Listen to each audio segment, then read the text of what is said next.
va voir maintenant comment calculer une limite. On se rappelle que la limite doit être calculée en un point du domaine ou un point adhérent au domaine, c'est-à-dire un point qui colle au domaine.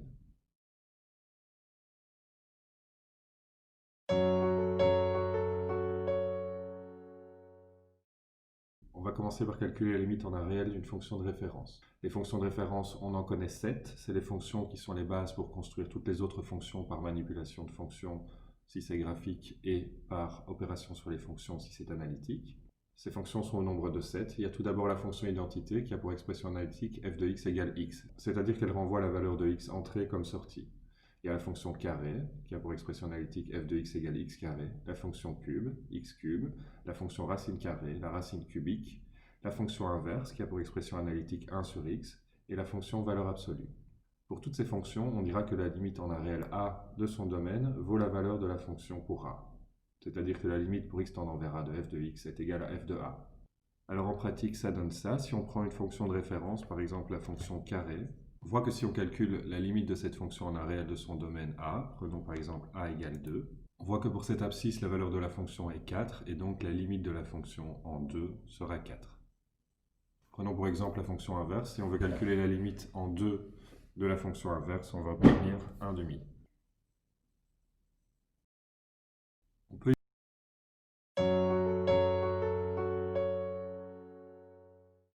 effectuer différentes opérations sur les limites. Avec deux fonctions qui existent en un réel a, on dira que la limite d'une somme est égale à la somme des limites, c'est-à-dire que la limite pour x tendant vers a de f de x plus g de x est égale à la limite pour x tendant vers a de f de x plus la limite pour x tendant vers a de g de x. Alors il faut bien sûr qu'en ce réel, les deux limites existent. Reprenons les fonctions f et g que nous avons vues précédemment. On a donc la fonction carré f et la fonction inverse g.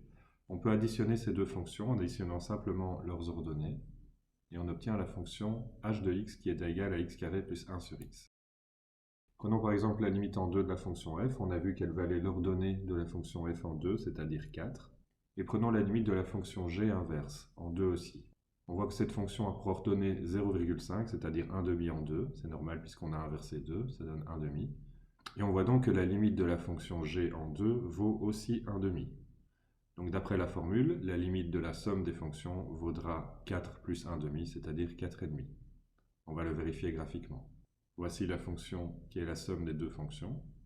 Et donc sa limite vaudra 4,5 comme on peut le voir sur le graphique. On a donc bien que la limite de la somme des fonctions est égale à la somme des limites. Donc 4,5 égale 4 plus 0,5. Intéressons-nous maintenant à la différence des fonctions f et g. Si on fait la différence de x carré de 1 sur x, on obtient la fonction x carré moins 1 sur x. Donc voici le graphe. En un réel a, la limite d'une différence est égale à la différence des limites. Donc la limite de la fonction bleue serait égale à la différence des limites de la fonction verte et de la fonction rouge. Si on calcule la limite de la fonction h en 2, on obtiendra 3,5. Et on voit que 3,5 c'est bien égal à 4 moins 1 demi. Intéressons-nous maintenant à la fonction qui est le produit des fonctions 1 sur x et x carré. La fonction qui est le produit de ces deux fonctions a pour expression analytique x carré fois 1 sur x, c'est-à-dire x. La limite de cette fonction en 2 vaut 2.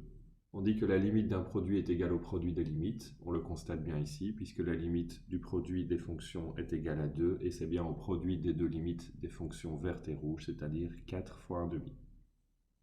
On dira que la limite d'un quotient est égale au quotient des limites. Donc ici, la fonction qui est le quotient des deux fonctions f et g est la fonction dont l'expression analytique est x carré divisé par 1 sur x, ce qui donne x carré fois x, x cube. Le quotient des deux fonctions est donc la fonction cubique.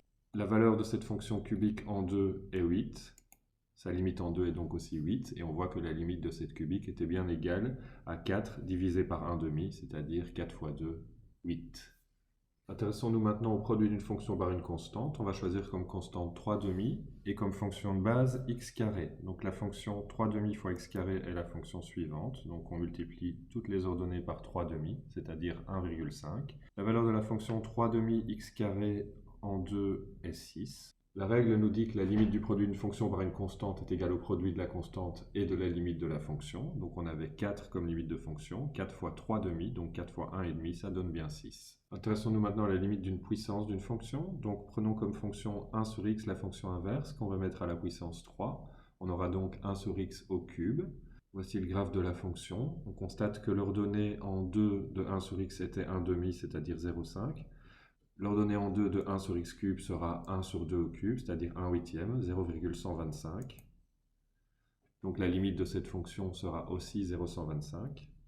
Et donc on peut bien calculer la limite de la fonction 1 sur x cube à partir de la limite de la fonction 1 sur x en la mettant au cube. Et pour finir, on va s'intéresser à la composée des fonctions f et g. Composer les fonctions f et g revient à appliquer à la fonction f la fonction g, c'est-à-dire calculer le carré de 1 sur x. Le carré de 1 sur x donne 1 sur x carré, et on obtient cette fonction-ci. Les limites respectent la composition. On a une certaine valeur pour la limite de f et une autre valeur pour la limite de g. Ici, la limite de f en 2 est égale à 4 et la limite de g en 4 est égale à 1 quart.